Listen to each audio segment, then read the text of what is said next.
नमस्कार साथियों। तैयारी पीएससी के इस ऑनलाइन मंच पर आप लोगों का मैं स्वागत करता हूं। आज देख लेते हैं जनसत्ता पेपर में कौन कौन सी ऐसी खबरें हैं जो हमारे लिए करंट अफेयर बन सकती है। आज तारीख है 10 दिसंबर और जान लेते हैं कौन कौन सी ऐसी खबरें हैं। तो फ्रंट पेज पर आप देखेंगे कि कोलकाता से रिलेटिव एक खबर है। आपको पता होगा कि कुछ समय पहले ही वहाँ एक लेडी डॉक्टर जो ट्रेनी डॉक्टर थी, उसके साथ पहले बलात्कार हुआ, फिर उसकी हत्या कर दी गई। उस पर सुप्रीम कोर्ट में कई सवाल उठे हैं। कहा गया है कि जो पोस्टमार्टम है, उसका जो जरूरी दस्तावेज है वो कहाँ है, और जो एफआईआर है वो 14 घंटे की देरी से क्यों की गई। तो यहाँ समझने वाली बात यह है कि जो एफआईआर है वो होता क्या है। एफआईआर की अगर बात की जाए तो ये फर्स्ट इंफॉर्मेशन रिपोर्ट होती है। जब कोई ऐसा वाकया घटित हो जाता है, कोई दुर्घटना हो जाती है, ऐसी कोई घटना घटित होती है, तो सबसे पहले जो पुलिस के पास पहुंचती है वो एफआईआर होती है ना। कोई भी व्यक्ति जो पीड़ित व्यक्ति है या उससे संबंधित कोई अन्य व्यक्ति, तो एफआईआर जो होती है वो सबसे पहले दर्ज होती है। एफआईआर जो होती है वो संज्ञेय मामले में होती है। अब यहाँ समझने वाली बात यह है कि संज्ञेय अपराध और गैर संज्ञेय या असंज्ञेय अपराध क्या होता है। तो संज्ञेय अपराध की अगर बात की जाए तो संज्ञेय अपराध में जो मजिस्ट्रेट होता है उससे सहमति की आवश्यकता नहीं होती है ना। जबकि असंज्ञेय अपराध जो होता है उसमें मजिस्ट्रेट की सहमति की आवश्यकता होती है ना। तो ये दो चीजें आपको याद रखनी है। एफआईआर जो होता है इसका उल्लेख अगर बात की जाए पुराना जो हमारी न्याय संहिता है, जैसे कि आपकी आईपीसी हुआ, सीआरपीसी हुआ, इसमें कहीं एफआईआर का जिक्र नहीं है। एफआईआर केवल अगर बात की जाए तो यह जो नियम है उसमें एफआईआर का जिक्र है ना। तो ये आपको थोड़ी सी जानकारी जो मैंने दी है ये आपको पता हो। आगे हम चलते हैं तो हरियाणा ये हमारे लिए महत्वपूर्ण नहीं है खबर। आगे हम चलते हैं तो ये सचिवालय व राजभवन के बाहर उग्र प्रदर्शन और झड़पें हो रही है। कहाँ पर? मणिपुर में। तो हमने मणिपुर का जो मुद्दा है वो पहले भी समझ लिया है। ब्रीफ में मैं एक बार और बता दूं, क्योंकि जो नए स्टूडेंट अभी जुड़े हुए हैं इस चैनल से, उन्हें थोड़ा सा आइडिया लग जाए। मणिपुर की अगर बात की जाए तो मणिपुर में जो ये पूरा वाकया चल रहा है, इसका मेन जो ब्रीफ है, या कहे कि मणिपुर में ऐसी घटना क्यों घटित हो रही है, इसका क्या कारण है। तो आपको बता दूं कि मणिपुर में एक होता है, एक जो क्षेत्र है वो है पहाड़ी क्षेत्र, और दूसरा है वहाँ का जो घाटी क्षेत्र। तो पहाड़ी क्षेत्र जो है वो नागा और कुकी जैसी आदिवासी बाहुल्य जनसंख्या जो है वो वहाँ निवासरत करती है। जबकि घाटी क्षेत्र जो है वहाँ पे मैतेई समुदाय जो है वो निवास करता है। अब हुआ क्या है कि जो आरक्षण का मुद्दा है वो वहाँ ये ज्वलंत घटनाएं पैदा कर रहा है। वहाँ जो मैतेई समुदाय है उसे एसटी का दर्जा देने का जो न्यायालय ने कहा है, उस पर ये पूरा जो है दो समुदाय के मध्य झड़प हो रही है। क्योंकि मैतेई समुदाय को यदि एसटी का दर्जा मिल जाएगा तो जो नागा और कुकी समुदाय जो है वो क्या, उनके जो आरक्षण का लाभ जो उन्हें मिल रहा है उसमें कहीं ना कहीं कटौती होगी। उनका जो पहाड़ी एरिया है वहां पे वो जमीन खरीद सकते हैं। तो इस तरीके से जो उनके अंदर जो संकोच है, उनके अंदर जो एक डर की भावना है, उस वजह से मणिपुर में ये पूरी आगजनी और ये सब घटनाएं घटित हो रही है। आगे हम चलते हैं तो जीवन व स्वास्थ्य बीमा पर जो जीएसटी परिषद का फैसला है वो टल गया है। हमने कल भी डिस्कस किया था कि जो स्वास्थ्य बीमा है उस पर हो सकता है कि जीएसटी परिषद में कुछ कटौती की जाए। जीएसटी काउंसिल को हमने कल समझ ही लिया था कि जीएसटी काउंसिल जो है वो क्या होती है ना। जीएसटी काउंसिल जीएसटी का जितने भी जीएसटी के अंतर्गत जो जो चीजें आती हैं उन्हें नियंत्रित करती है ना। इसमें 1/3 जो मेजोरिटी है वो केंद्र सरकार की है और 2/3 जो है वो राज्य सरकार की है। इसकी अध्यक्षता कौन करता है? तो हमारी जो वित्त मंत्री है, वो जो केंद्रीय वित्त मंत्री होता है वो इसकी अध्यक्षता करता है ना। जीएसटी कब लाया गया? तो 1 जुलाई 2017 को लाया गया है ना। ये एक राष्ट्र एक कर की अवधारणा को बलवती प्रदान करता है। आगे हम चलते हैं तो कैंसर की दवाओं पर कर की दर 12% से घटाकर 5% कर दी गई है, जबकि नमकीन पर 18% से घटाकर 12% कर दी गई है ना? तो ये आपको पता हो। आगे हम चलते हैं तो पटरी पर रसोई गैस सिलेंडर, आपको पता होगा कि अभी हाल ही के दिनों में काफी जो रेलवे दुर्घटनाएं हैं वो देखी गई है ना? इसी में अभी बहुत बड़ा हादसा होते होते टल गया, है ना? ये चालक की एक बहुत बड़ी बुद्धिमत्ता है कि उन्होंने आपात ब्रेक लगाकर जो रसोई गैस सिलेंडर है वो जो पटरी पर रखा था उस बड़े हादसे को टाल दिया, है ना? तो ये काफी दुर्भाग्यपूर्ण घटना है कि इस तरीके की घटनाएं घटित हो रही हैं, है ना? तो अभी हाल की अगर घटनाएं की बात करें तो काफी घटनाएं रेल की जो दुर्घटनाएं हैं वो देखने को मिली है ना? तो आप ये याद रखिएगा कि उत्तर प्रदेश के कानपुर में ऐसी घटना घटित हुई है ना? होते होते टल गई है। आगे आप चलते हैं और कौन सी खबरें हैं, तो एक रिपोर्ट निकल के आई है, मतलब पश्चिम बंगाल सरकार ने सुप्रीम कोर्ट में दावा किया है कि जो चिकित्सक है उनका जो महीने भर से हड़ताल चल रही है उसमें जो मरीज है उनकी जान काफी चली गई है ना? तो इस पर सुप्रीम कोर्ट ने कहा है कि भैया आप काम पर लौटिएगा, है ना? तो आरजी कर मेडिकल कॉलेज में जो घटना घटित हुई है उस पर अभी सुप्रीम कोर्ट ने कहा है कि भैया आप जो काम पर नहीं है तो काम पर लौटिएगा ताकि जो मरीज है वो उन्हें उनकी जान बचाई जा सके, है ना? तो ये खबर थी। आगे हम चलते हैं और कौन सी खबरें हैं देख लेते हैं। अभी अरबपति कर की बात की जा रही है। अरबपति कर क्या होता है? जो देखो जिनकी संपत्ति अरबों में है उन पर क्यों ना ऐसा टैक्स लगाया जाए ताकि उसका डिस्ट्रीब्यूशन जो है फिर से जो गरीब तबका है उसको किया जा सके, क्योंकि अरबपति जो है या अरब रुपए जिनके पास है, अरबों खरबों रुपए जिनके पास है, अगर उससे कुछ, क्योंकि कमाया तो आम लोगों से ही है, तो क्यों ना ऐसा टैक्स लगाया जाए ताकि वो पुनः डिस्ट्रीब्यूशन हो सके, है ना? और एक बेहतर समाज का निर्माण हो सके। तो ये ब्राजील में अभी आपको पता होगा कि G20 के शिखर सम्मेलन की बात हो रही है ना? रियो डी जेनेरो में G20 का सम्मेलन होने वाला है। इससे पहले जो 18वां हुआ था वो कहाँ? भारत में हुआ था, है ना? उसकी थीम क्या थी? आप हमें कमेंट बॉक्स में बताइएगा कि उसकी थीम क्या रखी गई थी, है ना? तो ये अभी G20 का जो शिखर सम्मेलन होना है वो कहाँ होना है? वो आपका रियो डी जेनेरो ब्राजील में होना है। आगे हम चलते हैं और कौन सी खबरें हैं, तो हरित पटाखों की बात की जा रही है ना? हरित पटाखे जो पॉल्यूशन कम फैलाते हैं, जिनसे पॉल्यूशन कम होता है, क्योंकि दिल्ली में आपको पता होगा कि काफी पॉल्यूटेड वहाँ की वायु सर्दियों में हो जाती है, वायु प्रदूषण का स्तर बढ़ जाता है। तो इसे ध्यान में रखते हुए हरित पटाखों की बात हो रही है। आगे हम चलते हैं और कौन सी खबरें हैं, तो नाबालिग बलात्कार पीड़िता को गर्भ गिराने की अनुमति मिली है। आपको पता होगा कि जो हमारे यहाँ गर्भ के जो कानून है वो 24 सप्ताह 20 सप्ताह की बात करते हैं, है ना? 20 सप्ताह की बात करते हैं और प्लस 24 सप्ताह की। 20 सप्ताह में एक डॉक्टर की सलाह, जबकि 24 सप्ताह में दो डॉक्टर की सलाह लगती है। आपको अगर इसका अगर आधार बताऊं या पुरानी चीजें बताऊं कि कब से ये चीजें चलना स्टार्ट हुई है, तो 1960 के दशक तक हमारे यहाँ कोई कानून नहीं था गर्भ से संबंधित, गर्भ गिराने से संबंधित। 1960 के दशक में एक समिति का गठन हुआ। उसके पश्चात उस समिति की रिकमेंडेशन पे 1972 में एक कानून आया और धीरे धीरे यह प्रक्रिया आगे बढ़ी।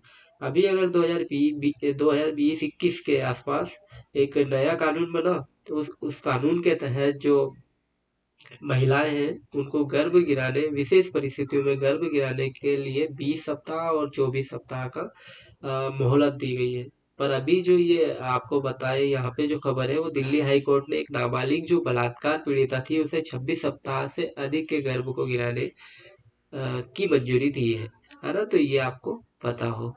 आगे हम चलते हैं और कौन सी खबरें ऐसी हैं, तो ओखला पक्षी विहार से है। तो ओखला पक्षी विहार कहाँ है? नोएडा यूपी में, है ना? तो ये आपको पता हो। आगे हम चलते हैं, दिल्ली एनसीआर के अंतर्गत लगता है ये। ओजोन की परत में कोई गंभीर छेद नहीं, है ना? ये आईआईटी जो खड़गपुर है उन्होंने ऐसा बताया है। तो अगर बात करें ओजोन की, तो ओजोन लेयर जो है ये समताप मंडल के अंतर्गत पाई जाती है ना। ओजोन परत जो है, ओजोन परत के जो समताप मंडल में ये क्या करती है, जो सूर्य से आने वाली पराबैंगनी किरणें हैं, उन पराबैंगनी किरणों से हमारी रक्षा करती है ना। सूर्य से जो आने वाली हानिकारक जितनी भी किरणें हैं, उनसे कैसे बचा जा सके, इसके लिए ओजोन क्या करती है, हमारी सुरक्षा करती है। हमारे जो त्वचा है उसमें कैंसर और भी कई सारी जो चर्म रोग संबंधी जो बीमारियां होती है, ये सब किस तरीके से ओजोन इनसे हमें बचाती है, उसके लिए ओजोन परत हमारे लिए महत्वपूर्ण हो जाती है।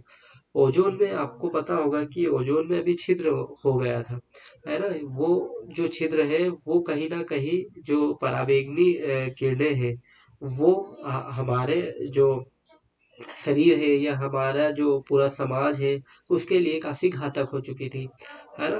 तो ओजोन जो है वो समतापमंडल के आसपास पाई जाती है। ओजोन ऑक्सीजन के 3 अणुओं से मिलकर बनती है।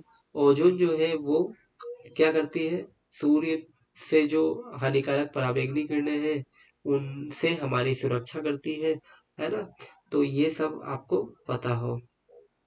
आगे हम चलते हैं और कौन सी खबरें हैं देख लेते हैं। सेमीकंडक्टर, मैं पहले भी इसकी चर्चा कर चुका हूँ। सेमीकंडक्टर पर सिंगापुर का साथ, है ना। सिंगापुर क्या है, सेमीकंडक्टर का जो आउटपुट है या वहाँ जो सेमीकंडक्टर जो चीजें हैं, सेमीकंडक्टर से रिलेटिव जो कच्चा माल है वो काफी तादाद में मिलता है। तो सेमीकंडक्टर और भारत के मध्य मतलब अगर सिंगापुर और भारत के मध्य अगर सेमीकंडक्टर क्षेत्र में एक व्यापक समझौता हो जाए, तो क्या होगा, इससे सेमीकंडक्टर की जो जरूरतें हैं भारत की, वो फुलफिल हो जाएगी, है ना। इसलिए प्रधानमंत्री मोदी जी सिंगापुर के और ब्रुनेई के दौरे पर गए हुए थे।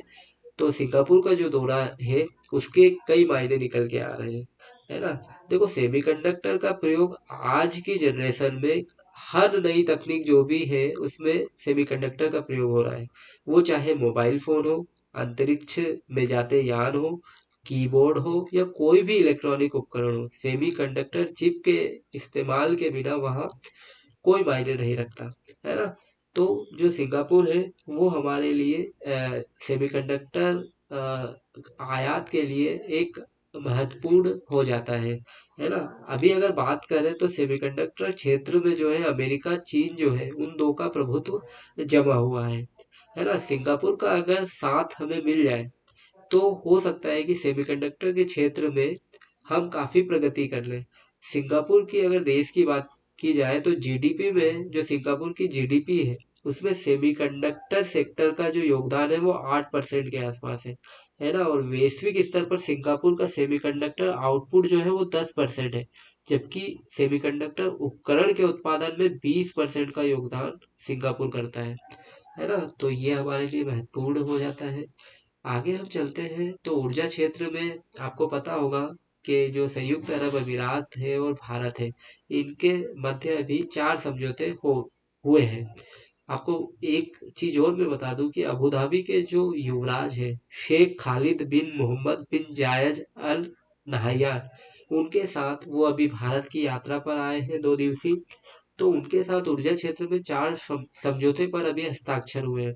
कौन कौन से 4 समझौते हैं, तो एक एलएनजी की आपूर्ति के लिए हुआ है, लिक्विड नेचुरल गैस की आपूर्ति के लिए। किन किन के मध्य, इंडियन ऑयल कॉरपोरेशन लिमिटेड तथा Abu Dhabi national oil company के मध्य। दूसरा समझौता जो है वो बराका परमाणु ऊर्जा संयंत्र को लेकर है। ये बराकाहा परमाणु ऊर्जा संयंत्र कहाँ स्थित है, ये आपसे पूछ लिया जाता है कभी कभी पीटी के लेवल पे, वनडे एग्जाम में इस तरीके की चीजें आ जाती हैं। तो बराकाहा परमाणु ऊर्जा संयंत्र जो है वो सऊदी अरब में है, तो आप ये याद रखिएगा। इसके रखरखाव के लिए एक समझौता हुआ है। अगर तीसरे की बात करें तो भारत में फूड पार्क स्थापित करने, ये एक अलग समझौता है ना। तो भारत में फूड पार्क स्थापित करने के की भी बात की गई है गुजरात सरकार के साथ, ऐसा एक समझौता हुआ है। तो इस तरीके के समझौते अभी देखने को मिले हैं। आगे हम चलते हैं और कौन सी खबरें हैं देख लेते हैं जो हमारे परीक्षा में करंट अफेयर के रूप में कार्य कर सकती हैं। आइए देख लेते हैं ऐसी कौन सी खबरें हैं। अक्टूबर से शुरू होगा पंजीयन। आपको पता होगा कि किसानों को जो कैसे आमदनी बढ़ाई जाए, किसानों का एक डेटा कैसे मैनेज किया जाए, तो इसको लेकर अभी जो सरकार है वो काफ़ी आगे बढ़ी हुई है। मतलब ऐसी एक योजना लाई जा रही है जिसमें जैसे आधार है उसी तरीके से एक विशिष्ट पहचान पत्र सरकार किसानों को दे दे, ताकि उनकी एक बेहतर ऑडिटिंग हो पाए, है ना। तो किसानों को आधार की तरह विशिष्ट पहचान पत्र देने की बात सरकार कर रही है, और अक्टूबर से ये पंजीयन जो है वो शुरू होने वाला है ना। मतलब डिजिटलीकरण की जो प्रक्रिया है उसे फुलफिल करने में ये एक अहम कारगर ये जो अभी सरकार करने जा रही है ये महत्वपूर्ण हो जाता है ना। तो डिजिटल बनाने की दिशा में सरकार का एक ये बहुत बड़ा कदम है। आगे हम बात करें तो अगर इसे प्रायोगिक परियोजना के तौर पर देखें तो महाराष्ट्र और उत्तर प्रदेश में ये योजना चलाई जाएगी। 19 राज्य पहले ही इस परियोजना पर काम कर चुके हैं, ऐसी बात सामने आ रही है ना। तो अभी प्रायोगिक तौर की अगर बात की जाए तो महाराष्ट्र और उत्तर प्रदेश में इस योजना को चलाया जाएगा प्रायोगिक तौर पर। औद्योगिक श्रमिकों के लिए खुदरा महंगाई जुलाई में घटकर 2.15% हो गई है। अब यहाँ बात कर लेते हैं हम जो ये क्या बोलते हैं औद्योगिक श्रमिकों की। तो देखो ये सीपीआई के अंतर्गत जो है, सीपीआई के अंतर्गत आता है। सीपीआई के अंदर क्या, सीपीआई क्या होता है, तो कंज्यूमर प्राइस इंडेक्स, मतलब उपभोक्ताओं के जो खरीदने की क्षमता है उसमें कितना परिवर्तन आया है, वो सीपीआई होती है ना। तो सीपीआई जो होती है इसमें चार प्रकार की सीपीआई होती है। सीपीआई कौन कौन सी होती है, तो सीपीआई एक होती है आपका औद्योगिक श्रमिकों से लेकर एग्रीकल्चर लेबर से, है ना, ग्रामीण संयुक्त, इस तरीके की चार प्रकार की ये सीपीआई होती है ना। तो सीपीआई के अगर अभी बात करूं यहाँ पर तो औद्योगिक श्रमिकों के लिए जो खुदरा महंगाई है वो जुलाई में घट गई है ना। सीपीआई का जो डाटा है वो कौन जारी करता है, तो ये श्रम मंत्रालय के अंतर्गत ये डाटा जारी होता है ना। तो ये आपको पता हो। आगे हम चलते हैं और कौन सी खबरें हैं, तो एक एमपॉक्स से संबंधित खबर आई है। एमपॉक्स की अगर बात की जाए, मंकी पॉक्स की, तो संक्रमण वाले देश से लौटे। आपको पता होगा कि एमपॉक्स के काफी केसेस अभी अफ्रीका में, लगभग 10 से 12 देश जो अफ्रीका के हैं वो एमपॉक्स से ग्रसित हो चुके हैं, है ना। एमपॉक्स का पहला मामला भारत में भी आया है। एमपॉक्स जो है वो डब्ल्यूएचओ ने अभी सार्वजनिक स्वास्थ्य आपात स्थिति इसे डिक्लेयर की है ना। एमपॉक्स होता है क्या है, देखो ये सबसे पहले जो है ये मंकी पॉक्स, मतलब इसे मंकी पॉक्स इसलिए कहते थे क्योंकि ये जानवरों को प्रभावित करता था। इसका मामला अब इंसानों में भी देखने को मिला है। तो मंकी पॉक्स है क्या, तो ये एक वायरल डिसीज है ना। ये वायरस से फैलती है, और इससे बचाव का जो मेन कैसे इससे बचा जा सके, तो टीका, दूसरी बात आप अपने हाथ को समय समय पर धोएं, है ना। ये सब चीजें अगर आप इस तरीके की चीजें अपनाते हैं तो इससे काफी हद तक बचा जा सकता है। मंकी पॉक्स के जो लक्षण है वो कौन कौन से हो सकते हैं, तो देखो मंकी पॉक्स के जो लक्षण है उसमें एक तो सिर दर्द, है ना, बुखार, ठंड लगना, आपके शरीर पर चकत्ते पड़ना, चकत्तों के साथ साथ उनसे मवाद निकलना, जो दाने पड़ते हैं उनसे मवाद निकलना, ये सब जो चीजें हैं ये मंकी पॉक्स के लक्षण हैं, है ना। ये एक वायरल डिसीज है, आप ये याद रखिएगा। आगे हम चलते हैं और कौन सी खबरें हैं हमारे लिए देख लेते हैं। अगर कोई और महत्वपूर्ण खबरें निकली तो हम उन्हें भी देख लेंगे। जयशंकर ने खाड़ी देशों के साथ संबंधों पर दिया जोर। अभी आपको पता होगा कि जो एस जयशंकर जी हैं वो 3 देशों की यात्रा पर गए हैं, है ना। भारत खाड़ी सहयोग परिषद की जो मीटिंग है, पहली बैठक है, उसमें शामिल होने के लिए 3 देशों की यात्रा पर पहले चरण में अगर बात करें तो सऊदी अरब की राजधानी जो है जयशंकर जी पहुंचे हैं, है ना। तो कौन कौन से जीसीसी जो है उसमें कौन कौन से देश शामिल है, तो जीसीसी एक प्रभावशाली समूह है जिसमें संयुक्त अरब अमीरात, बहरीन, सऊदी अरब, ओमान, कतर और कुवैत, है ना, ये शामिल है। है ना। अगर भारत की बात की जाए तो भारत का कुल व्यापार जो इन देशों के साथ है वो लगभग 184.46 अरब डॉलर रहा है ना। तो ये आपको थोड़ा सा पता हो कि जीसीसी में कौन कौन से मेंबर्स शामिल है ना। तो ये आपको चीजें पता हो। आगे हम चलते हैं तो सुकोई 13 MKI विमान के इंजन के लिए अभी आपको पता होगा कि हिंदुस्तान एरोनॉटिकल लिमिटेड जो कंपनी है उसके साथ समझौता हुआ है, 26,000 करोड़ का अनुबंध हुआ है ना। तो ये आपको पता हो। उसके बाद आगे हम चलते हैं और कौन सी खबरें हैं देख लेते हैं। अगर कोई और महत्वपूर्ण खबरें होंगी, खेल पृष्ठ पे देख लेते हैं कौन सी आज के लिए महत्वपूर्ण खबरें हैं।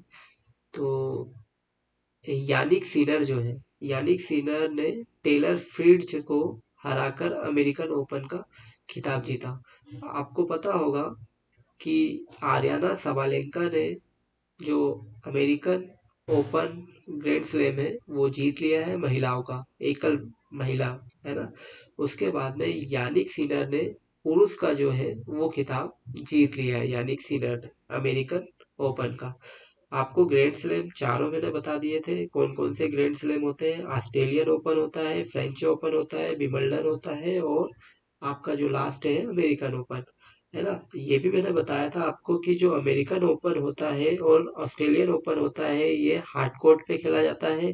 फ्रेंच ओपन की बात की जाए तो ये मिट्टी पर खेला जाता है, जबकि विंबलडन जो है वो घास पर खेला जाता है। तो ये आपको पता हो, है ना। आज की जो प्रमुख करंट अफेयर की जो सीरीज में जो चीजें हम डिस्कस किए हैं ये आपको हो सकता है कि सहायता आपके करंट अफेयर के पॉइंट ऑफ व्यू से दे। कुछ बेसिक चीजें भी हमने इसमें डिस्कस की है तो वो आपके नॉलेज को और ज़्यादा बढ़ाएगी, है ना। इस तरीके से हमने आज के पेपर को डिस्कस किया। आज के पेपर की जो महत्वपूर्ण खबरें थी वो हमने डिस्कस कर ली है।